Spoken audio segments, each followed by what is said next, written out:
Welcome back to Pop and Culture Podcast, episode 79. I'm Adrian. I'm Jay. We're back for another week of alcohol, comic books, TV, movies, and it just kind of dawned on me. As I said, episode 79. We should have been doing these like Star Wars all along, just naming our episodes, but starting at like 81. So we could start like episode 81 and then backtrack and just fill in everything. Why Are you going to come up with a name for every fucking episode? Because I'm not about to. I'm not that clever. No. No, I'm going to take other things that I know that have episodes and just name it that. Okay. Like episode 81, Road to Civil War 2. Like, I don't know. I'm just going to come up with names. Are we saying that episode 81 is going to be one of our worst ever?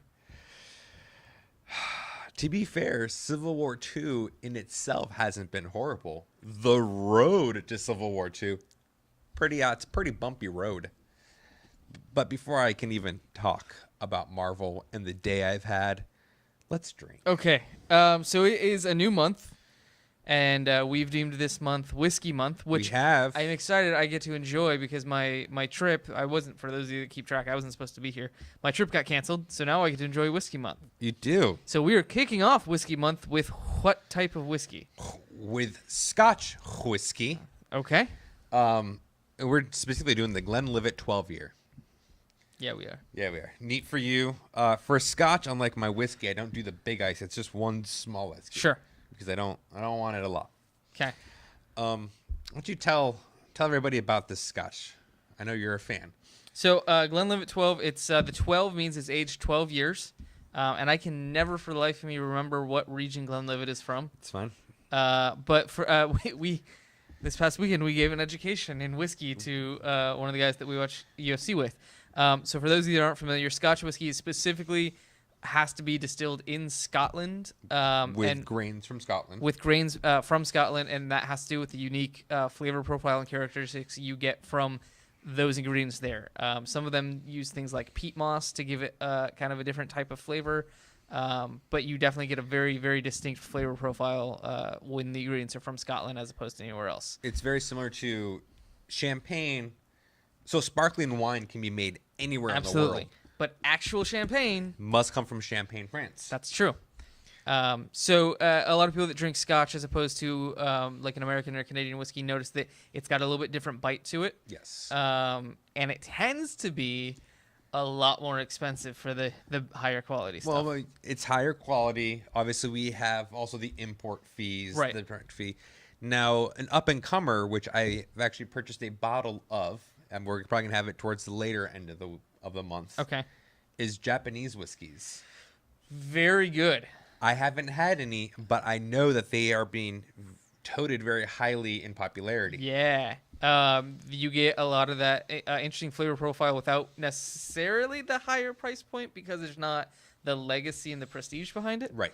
But very good. They're doing some real interesting stuff there. So Jay and I are big whiskey drinkers. So I'm just gonna. Sorry. Let's go for this. I don't know why we're still talking and not drinking. Delicious. Okay. It's delightful. I love Scotch. Right. Like as do I. Delightful. And don't. Honestly, folks, do not go, well, it's Johnny Walker. I'm just going to go with this instead. It's still a Scotch. Don't. Do yourself a favor. Spend the extra $10, $12. Buy the Glenlivet. Now, what I want to do, and I haven't even talked to you about this, so I'm going to say it now on air. So that way we have to do it. This is on record now. There is so many whiskeys from different regions and so many different types of whiskey. Yes. Scotch, whiskey, just your sour mash whiskey, bourbon, Japanese, Canadian. Oh, that's 5. And how many weeks in the month of August? Well, I mean, there's happens to be 5. Oh, so maybe we do. Oh. Oh, wow. You see what I'm doing there? That's interesting how that works out. Yeah. So Jay and I, we take our whiskeys. Neat for you, a little bit of advice for me. This is Scotch week, man. I think next week we do sour mash, and then we'll do a bourbon. Okay, and then cool. That's my game plan, Done. at least. Done and done. So, yeah, this is delightful. It's very smooth Scotch. It's one of my preferred. I'm also a big fan of the inlay Scotches, such as Lagavulin, which has that peat flavor to it. Yeah. You mentioned the peat moss. That's my favorite one. It's a real smoky. If you're not a whiskey drinker, you're probably not going to like it. No, it is definitely something for somebody who's got a whiskey tongue. It is a strong, overbearing flavor right away, but it mellows out really quickly. Yeah. But yeah, so Scotch. Oh, so good. I know, right? So deserved after this week. Okay. You want to talk about what you've been watching?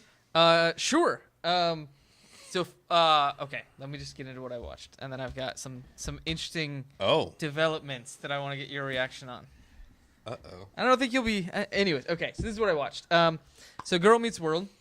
They just finished up a 2-part episode called Girl Meets Ski Lodge, which you watched the original Boy Meets World, right? Yeah. Do you recall the ski lodge? I don't. Okay, so the ski lodge. Corey and Topanga and Sean's class went on a ski trip. Corey ends up twisting his ankle and having to stay in the lodge the whole time instead of going out skiing. Okay. He ends up chatting up the girl that's working the desk at the ski lodge. They kiss. It becomes this big thing. It breaks up Corey and Topanga for a while. Okay. So Lauren was that girl's name. This is all starting to sound familiar. I haven't watched it since I was that age. Yeah. So for whatever reason, in Girl Meets World, they take a class ski trip to the same ski lodge. The same one. Yeah. Which, okay, here's problem one I have with Girl Meets World. They're in New York City now. They do all the same stuff that they did when they lived in Philadelphia in Boy Meets World. I'm like... No, it's only It's like a 2-hour drive or something like Yeah. that. But I'm like, there's not a ski lodge closer to Manhattan than the one they went to when they were in Pennsylvania. Anyways, so yeah, the main girl, the daughter, Riley, she starts chatting up Lauren's son, who is now working at the ski lodge because Lauren's family still owns the ski lodge. And it's just a repeat of the same thing, which is fine. So I watched that. What else did I watch? So there's a couple shows that have been on my watch list that I never finished. They're shows that Jess and I started I never finished. And I talked to you about one of them Saturday. It's been announced that Constantine is going to show up in some of the DC CW shows. He's already shown up in Arrow. He's been in Arrow. Yep. They said he's going to be in more of them. And I never finished Constantine. Oh, God. So I had like 4 episodes left, so I went back and finished it. And how's that end treat you? I could have done without watching it. But it's one of those things where as we've said many times, I had to watch it. Now it's off my list. Horrible ending. So those of you who aren't aware or didn't watch Constantine, the last episode is a huge cliffhanger. Mm-hmm. Huge. And we have no resolution whatsoever. Yeah. So Constantine was one of those shows. It got ordered for I think, what was it, 10 or 11 episodes. A half season, yeah. So yeah, it was a half season up front to see how it did, and then they could order the back half, or they could just leave it at that and go to a second season, or they could cancel it. Those were the options. They never ordered the back half. And then after, like, in between seasons, they said, even though they left on a cliffhanger, they axed it. Right. And there was a big campaign online to try to get it revived. Stephen Amell even said he would make an appearance on the show if it helped the ratings enough to get, and the appearance never happened. Anyways. That would be the episode I don't watch. Right. So I finished Constantine. And then I had True Detective Season 2, which I never finished. Right. I finished Season 1, and it was amazing. Season 2 got a lot of shit. Yeah, I hear that Season 2 was so bad, they are discussing not doing 3. Yeah. So I have 1 episode left in Season 2. I don't think it's as bad as many people made it out to be, but in comparison to Season 1, absolutely shit. Because Season 1 was so good. So I got 1 episode of that left, and then also I was watching. I got another disc of Homeland Season 3 on DVD, which is now actually released all on Hulu. Yes, so I have that on a note. Okay, which goes into my thing. So seasons 1 through 4 are on DVD on Netflix. Season 5's not there yet because that was the last season. They haven't released it on DVD yet, or maybe they haven't. Netflix doesn't have it, whatever. Seasons 1 through 4 are all streaming on Hulu now. Mm-hmm. Season 5 I can get on Kodi. I had 11 discs in my DVD queue in Netflix. Just disappeared because of Hulu. 6 of them did. So I had like 6 discs left of Homeland. So that means I have 5 left now. When I'm done with those 5, I think I'm going to cancel my DVD subscription. Really? I have no need for it. Okay. The only reason I still had the DVD subscription on top of my Instant was for the things that they didn't have on Instant Watch and weren't on Hulu or Prime. See, for me, that's a lot of things. Oh, no, and there's still a lot of things, sure. But I have Kodi. I can Cody's making up for it. I can get all that shit and I can get it in 1080p. As opposed to, I still have DVDs, so 480. 480 on DVD, sure. So I get it in high def. I'm not paying extra for it until I get caught. But even then, I mean, so I'm like, I could save. I have the one disc at a time right now, so Right. $8 a month. So I can save $8 a month, and I can see things in whenever I want. I don't have to wait for the DVD to Let's show start up. there, wherever you want. And in higher definition. So you use Kodi on your Apple TV.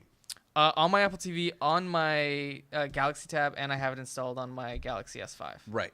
Now, we've discussed using Kodi in my house. You and I have discussed. It's not available for my Xbox One, which is connected to my TV, nor my Xbox 360, nor my Wii U, nor Roku. Right. There is a Windows app. Right. So I would need to put it on Windows. You'd put it on your streaming computer. The streaming server does not have HDMI out.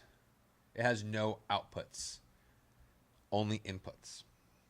So I would have to literally set up a laptop, plug in HDMI out, and plug it in. Can you do UPnP screen mirroring off of your streaming computer? Maybe. I'm sure I could figure out a way. Or does your TV have Bluetooth? TV does not have Bluetooth. Bluetooth is audio only. No, you can do a secondary monitor via Bluetooth. That's true. TV does not. Okay. So yeah, doing a solution like that would be a little harder for you. But what I'm going to be doing, and I think I've talked about this probably in the next 2 weeks, is actually buying a Raspberry Pi kit and turn that into my streaming box and then get rid of my Apple TV. Do you see the smug smirk I have on my face? I do.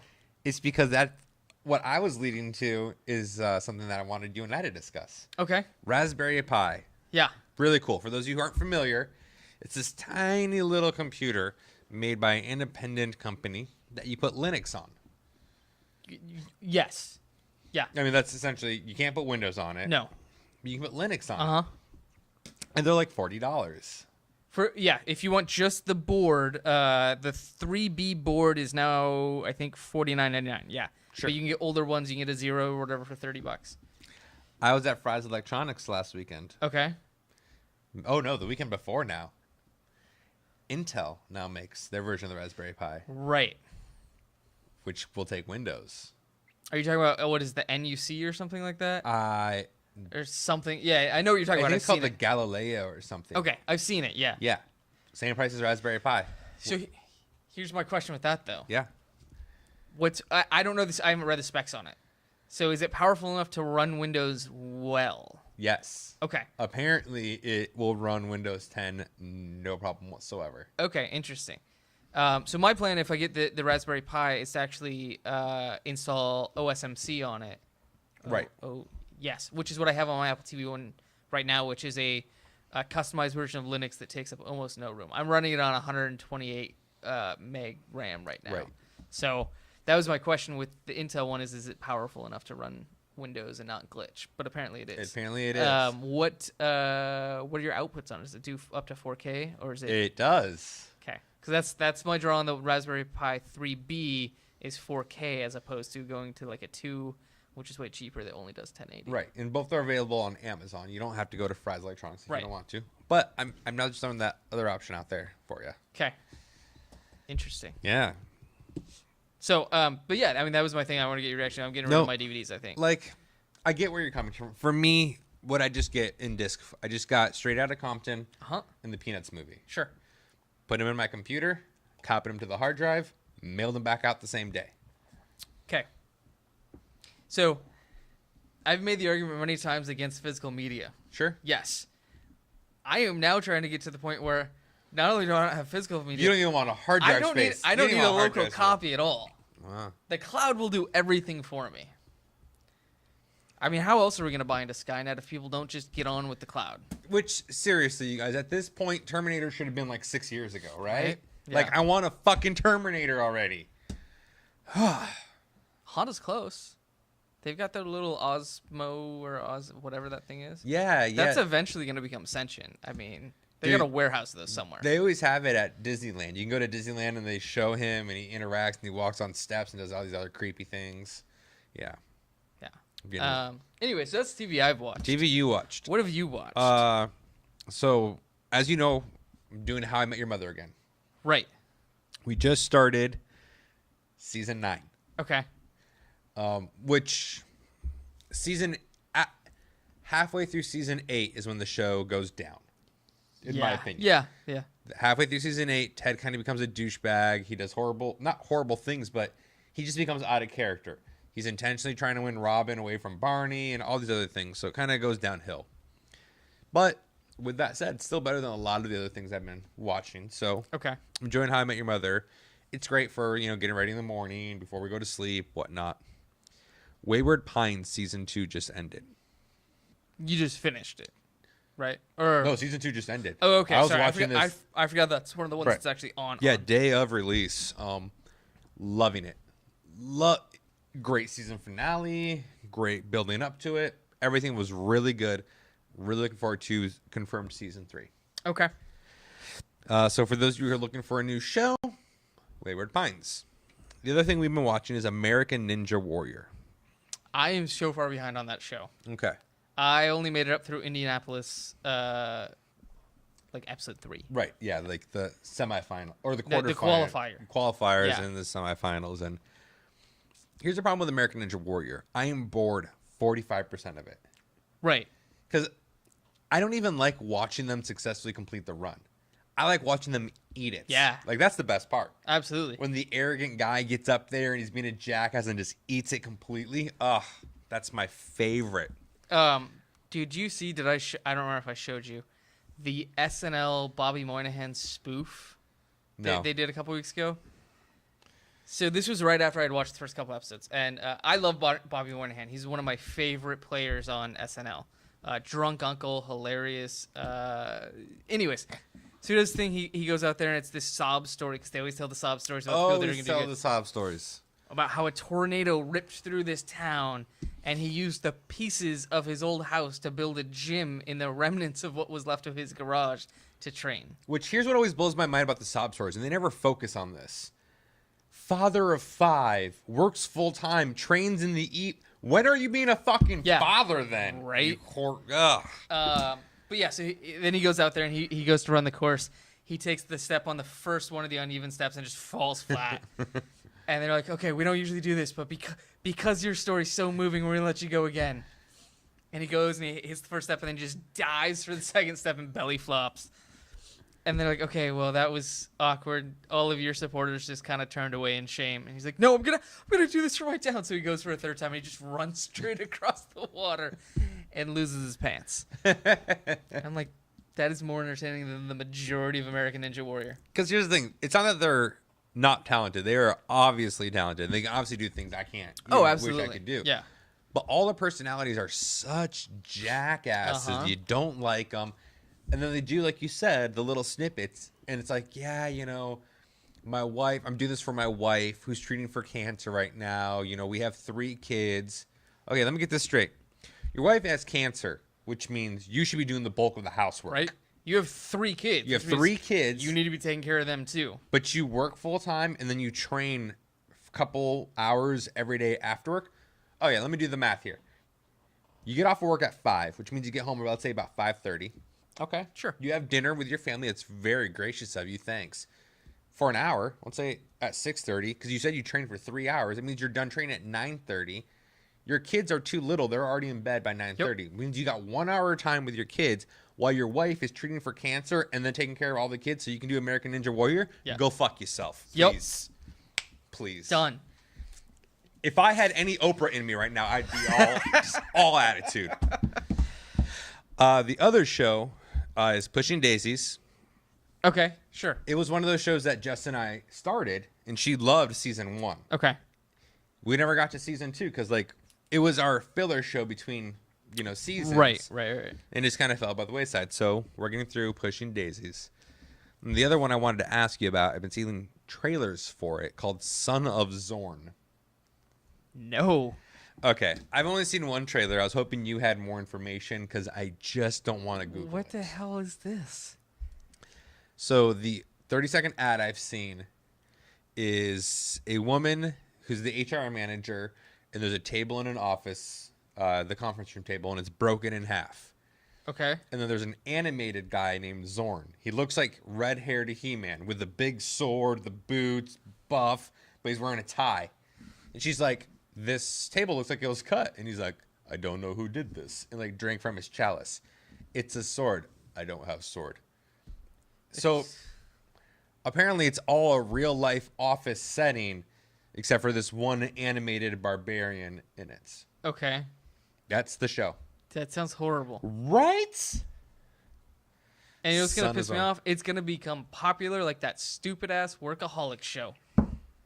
That is a horrible show. I watched one episode, and I was done. I've done 3 episodes. They're all bad. Oh. Horrible show. What is it on a specific network, or is it like a Hulu or the Zorn? It's Fox. I feel like that was a dead giveaway. I was thinking maybe Comedy Central Not Fox. or NBC. They seem to do shitty shows now. They do some shitty shows now. American Ninja Warrior. Powers or not Power? Powerless. What is that new one coming out? Oh yeah, That's gonna be fucking Yeah. terrible. but Powers actually just got season 2's it, and then it's done. The TV I don't show. know how it made a second season. Bendis. Yeah. Let's talk about some movies. Okay. We watched one together because we haven't filmed since then. We watched Killing Joke. Oh yeah. I was like, what the hell did we watch? Yeah, we went and saw that in the Okay. theaters. Yeah. Fair enough. Let's Fair talk. enough.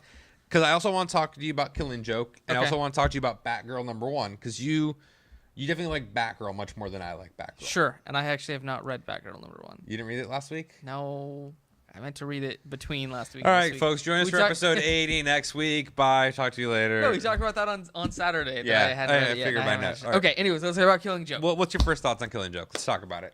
I think it was much better than most people are giving it credit for. It is getting very mixed reviews from people I've spoken to. It's getting the majority of the reviews that I have seen are bashing it completely because of one scene. The sex scene. Yep. Okay. Now, I haven't read anything about it online. I've just talked to people. I'm getting a lot of mixed in-person reviews.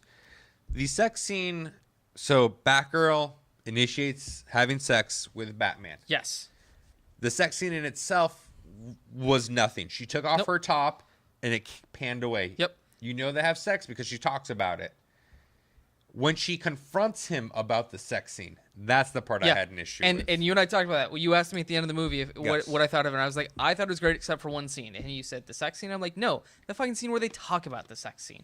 If there was not a scene of Batgirl stand there pleading with Batman saying it was just sex, it meant nothing, I would have been totally fine with the whole movie. It's not even what... She came off like a petulant child. Right. Now, I have a feeling maybe that's what they were trying to get across, that she's just this young, vulnerable girl, doesn't know any better, and But she's that in coming off... itself taints the entire sex scene to me. Sure. Because there was nothing up to that point other than, she said she's kind of younger that had any bearing on the difference between them in age until she acted like a child. Right. Right. Also, for anybody that's out there, it's like, Batman wouldn't do that. I'm like, I didn't send you this message, I sent somebody else. I sent him a message saying, Batman, Robin's, Red Hood, Batgirl, all of them, they're in peak physical condition. They run around all day together in skin-tight leather and spandex. If you tell me there's not something happening between Batman and at least one, if not 4 of his sidekicks at any given time, I'm calling you a dirty fucking liar. So here's the reason I don't like the Batman-Batgirl sex scene. And it's not because I don't think Batman would get down on that. Like, given the opportunity, I mean... Yeah. Come on. It's because Batgirl's always been Dick's girl. Dick Grayson, Nightwing's girl. The first Robin. Okay. So I think for Batman, who views him like a son, that would be a too large a betrayal for Batman to do. Okay. That's more my issue with the sex scene. But in this Killing Joke universe, it seems like it's not. Yes, it is continuity, but no, it's not at the same time. It's heavily debated. Yeah. They don't mention Nightwing ever. They don't mention Robin ever. They don't mention Dick Grayson ever. So if there was a world with no Dick Grayson, I can totally see that happening. Okay. If there is a world with Dick Grayson, I could never see that happening. Well, we're just going to say that Dick Grayson's off hanging out with Starfire right now, or any of the other Titans. I that he still hooked don't up with. think he would do that, though. Okay. That's like, it's just the way he views him that I feel like that would be crossing a line that I even think he, as Batman, who crosses way too many lines, would not cross. The bigger issue I had was did the Joker rape Batgirl? Yeah, they left that very ambiguous. Which they did in the comic. They left it very ambiguous. That's been so okay. So 1988, we're talking about 18 years now. So for those of you, 28 years. Those of you who don't know what we're talking about, there is a scene in the comic and the movie where Joker shoots Batgirl. Spoiler, it's only 20 years old. Shoots Batgirl. She falls prone. He has Jim Gordon taken out to go terrorize him. Strips her nude and takes photos. Right. That's what happened in the movie. That's what happened in the comic book. He then uses those new photos of her bleeding everywhere to try to drive Jim Gordon insane. Right. Now, there was a scene in the movie that was not in the comic book. Right. In that scene is Batman trying to find the Joker. And he goes to a bunch of prostitutes. And the prostitutes say to him, Joker usually comes here right after he gets off of prison. He didn't this time. He must have found what he was looking for somewhere else. Right. Which is the huge implication that he raped her because he had his sexual release somewhere else. That's the implication. Right. And I want to say there was another line or two in there somewhere about, do you know what he did to her? Like somebody saying that in reference to what Joker, and it's said in a way that makes it seem like something. And I don't remember if that dialogue's in the novel or not. But it was very much implied that he is a sexual deviant with the prostitutes and takes things too far. And right. Paul Dini, the executive producer of this movie, stated, "Oh, we didn't think that scene would imply that he raped her." Did he not watch the same scene we did? So how does that not imply the rape?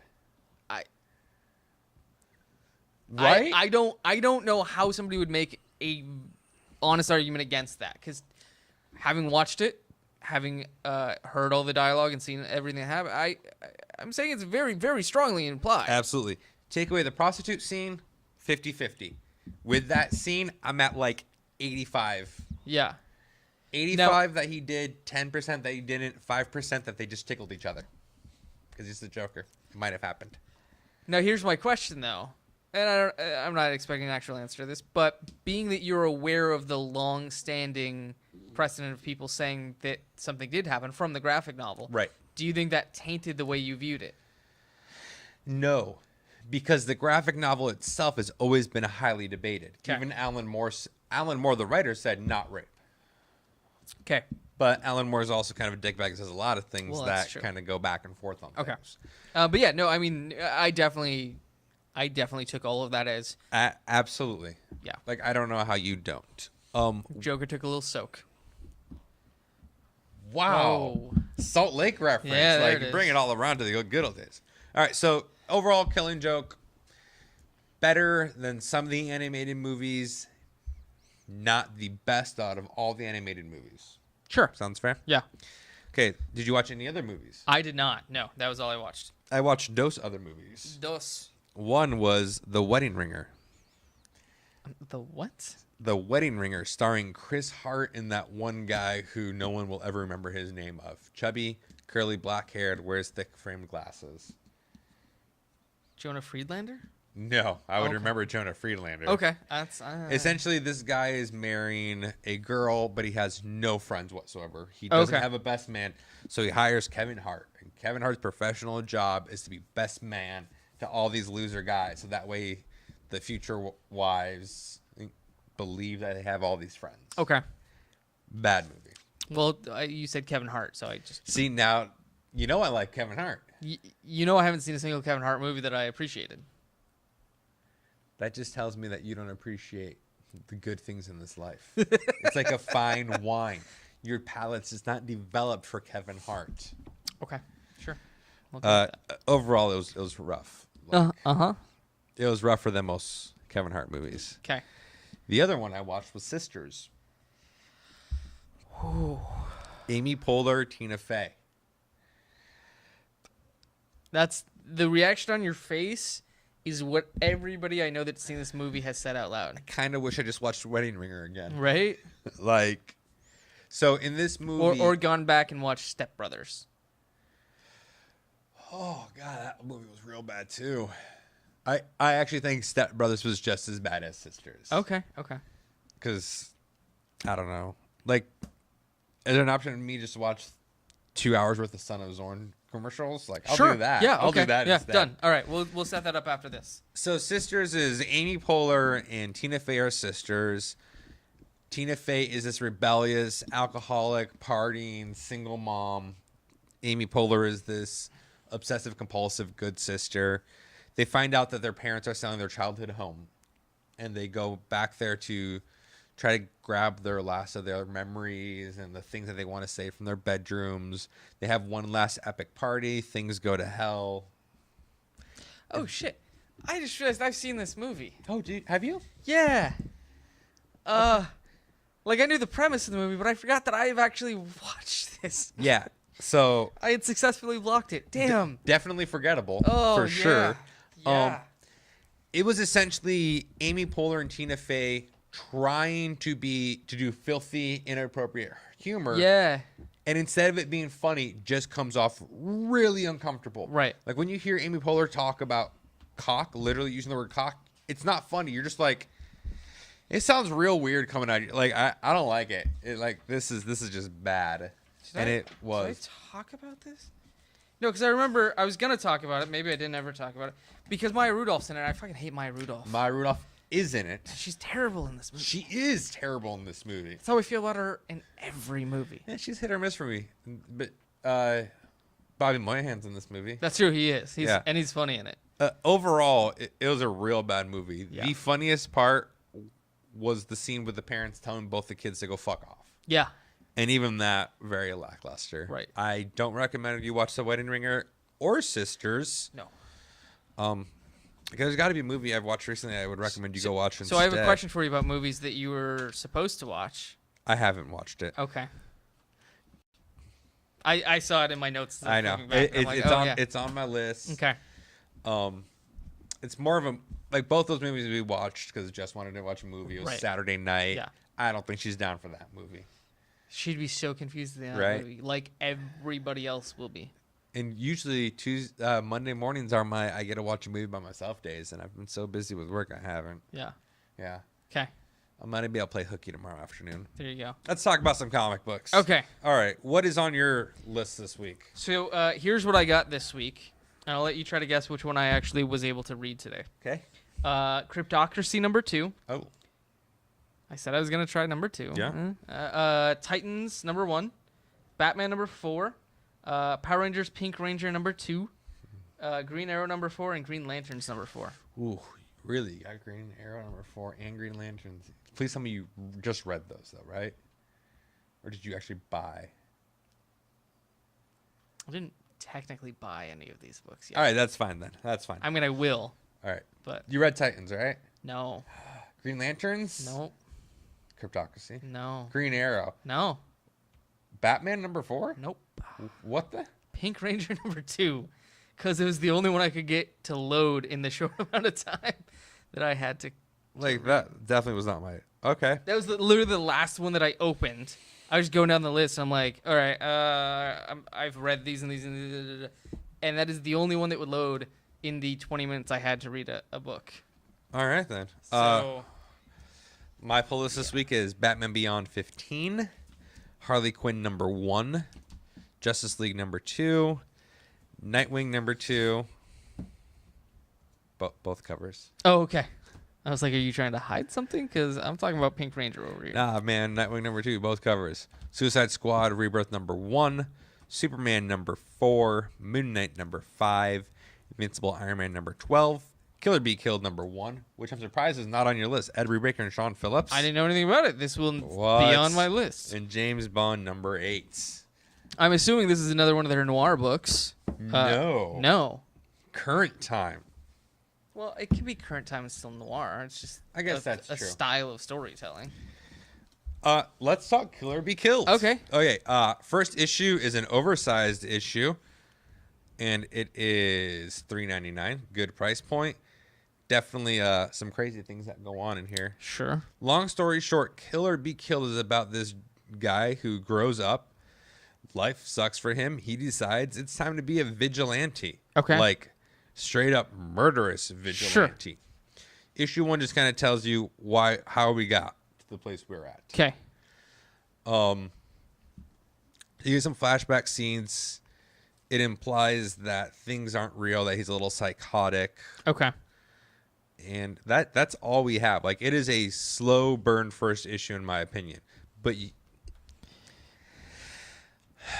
so clearly, you have the signs of him being crazy. Like, he's seeing demons in the mirrors. He's going crazy. He thinks it's mental torture. He's going to the emergency room. You don't know if it's real or not just yet. We know he ends up as this crazy killer vigilante from the beginning of it. Okay. Because it shows it. But then we do the flashback, and we actually are still being told everything for the story going forward. I'm on board. Like, okay. I know that kind of sounds like a really shitty, like, slow review about it. It was, if you read Ed Brubaker and Sean Phillips' books... Everything I've read by them, the first issue is always very slow. It is. Criminal was that way. Fade Out? Fade Out was that way. Well, I actually didn't read Fatale. All right. I read the first issue, and that one's not... Okay, I can't...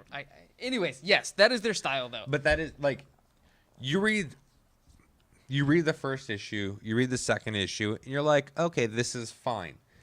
If you read their stuff in trade form, you're like, this was fantastic. Yeah. That's actually how I read their stuff. I got the first issue because my interest was super piqued. Okay. Finishing it, I'm like, yeah, I'm interested in this when the trade comes out. Right. It's not... A lot of their stuff is... It's hard to read it in single issue because there's a lot of details in there, and by the time the next issue comes out, you forget half of it, and you got to go back and like, what was this? What was that? Who was this person that was in one panel? So kind of what I wanted to talk about was when it came down to Kill or Be Killed in Invincible Iron Man 2. Okay. Bendis and Brubaker, to me, are very similar in their storytelling. Absolutely. Very slow-paced. Not a lot happens. But I feel like with Bendis, it's a lot of dialogue that when it's all said and done, it actually didn't progress the story. Sure. You told me 2 pages of stories in this entire comic book. It's very decompressed. Very. Like, at the point, I'm like, this is slow and I'm not going anywhere. With Brubaker, it's slow, but I can see that it's going somewhere. I feel a progression. I read this book, and I felt I got 38 pages worth of content. It was very slow content, but I got that content. Whereas with Bendis, I read it, and I only got 3 pages worth of content. Okay. So that has been glaringly annoying me recently, and I know it's been annoying me. And then when I read Kill or Be Killed, I'm like, that's the difference that's coming to my mind. Yeah, I've always really dug the way that Brubaker does his stories. For sure. Like I said, there's a lot of information, but it always ends up being like this really good, really detailed story that, yeah, big fan. I'm sure Pink Ranger was the same way. So I don't remember if I talked about issue 1 when I read it. So Kimberly is now not a Power Ranger anymore. Like, all the original Power Rangers have moved on. Okay. So Kimberly's living in France with her parents. She comes home one day. Her parents are missing. Turns out there's some weird monster on the loose in this small village. True. And it's possessing everybody and turning them into, like, demon zombies, whatever. Find out Goldar's behind it. Okay. And he's got some crazy power up now. So he's, like, at the same power level as Rita Repulsa or Zed or something like that. He's not just, like, a lieutenant anymore. He's one of the big uns now. Okay. So Kimberly has to ask Zordon for access to her Ranger powers again. And he's like, well, we already gave your Ranger coin to someone else, but take some of my power instead. So now she's like a more powerful Ranger. And then in this issue, she tries to get help from Trini and Zach, the former Yellow and Black Rangers. So she gives them part of her power. And the thing I don't like about it is now their Ranger costumes have like bits of pink incorporated in it to signify that they've got the pink and it's weird. I don't love it. I don't at all. To me, it's like, okay, so we love Archie. Yeah, Archie's great. We hated Jughead. Yes. Luckily, however, starting with the next issue, new creative team. Oh, interesting. Yeah. Okay. So I'm gonna have to go back and buy the other 7 issues. Trade paperback. I don't do that. I know. All right, but yes, yes. So the main Power Rangers book, I'm still really enjoying. Kyle Higgins is doing really good. This isn't so good. Not so good. No. All right. So that's the parallel there. Is this a mini though, right? Yeah. It's Yeah. I 6 think issues. it's either 4 or 6. All Yeah. right. So So I don't even think I bought issue 1. to be fair, you may only be halfway there. Like That's true. I may only have to suffer through 2 more issues because I know I'm gonna finish it. Yeah, That's what I do. that's how addicts work, right? Right. Yeah. No, there's still a little bit of crack in there. I just got to finish that and then I'm done. Look it, I got both covers to Nightwing because I did for number 1 because you do for number 1, and then they were both in my box for number 2, and they're like, well, you got both the number 1s. I figured you want both the number 2s. Yeah, that's a real good point. Like, I'm sorry. Don't you control the ordering of the books that go into your box? I've been really busy. Someone else has been doing my stuff on Tuesdays. Okay. Okay. Okay. Fair enough. Fair enough. And you know what? I'm grateful. He's listening to this, and I'm grateful that you did that. I expect both the number 3 in there if I'm not there to actually do it. I heard there's 4 covers. Number 3. You can get all 4. No. Yes. I mean, yeah, probably. No, there's only 2. I know. I'm just kidding. I'm just kidding. That's it for me this week. That's all I have. See you guys later. See ya.